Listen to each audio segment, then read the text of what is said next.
Life insurance নিতে চাইছেন কিন্তু ভয় পাচ্ছেন যদি কাল কোম্পানি বন্ধ হয়ে যায় বা ব্যাংক্রাফট হয়ে যায় তাহলে আপনার পলিসির কি হবে। কিন্তু আপনার ভয়ের কোনো কারণ নেই, কারণ আপনার কাছে আছে তিনটি সেফগার্ড। ইন্স্যুরেন্স কোম্পানি মানে ধরুন আমি একটি প্রাইভেট কোম্পানি, আমি আপনাকে একটি 1 কোটি টাকার পলিসি দিয়েছি।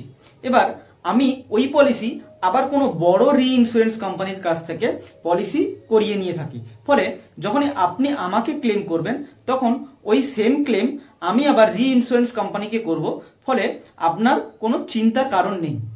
Number 2, solvency ratio.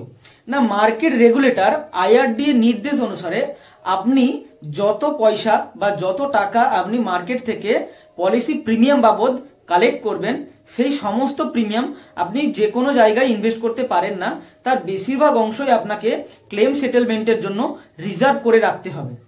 Number 3, merger process. যদি কোনো ইন্স্যুরেন্স কোম্পানি লসে রান করতে থাকে তাহলে মার্কেট রেগুলেটর IRDA সেই ইন্স্যুরেন্স কোম্পানিকে মার্কেটে থাকা প্রফিট এবং বড় কোনো ইন্স্যুরেন্স কোম্পানির সাথে মার্জ করে দেয়, যাতে পলিসি হোল্ডারদের কোনো অসুবিধা না হয়। রিসেন্ট টাইমে এক্সাইড লাইফকে HDFC লাইফের সাথে মার্জ করে দেওয়া হয়েছে, ফলে এক্সাইড লাইফের পলিসির এখন সমস্ত পলিসি এখন HDFC লাইফ ইন্স্যুরেন্স কোম্পানি থেকেই সার্ভিস পেয়ে থাকে।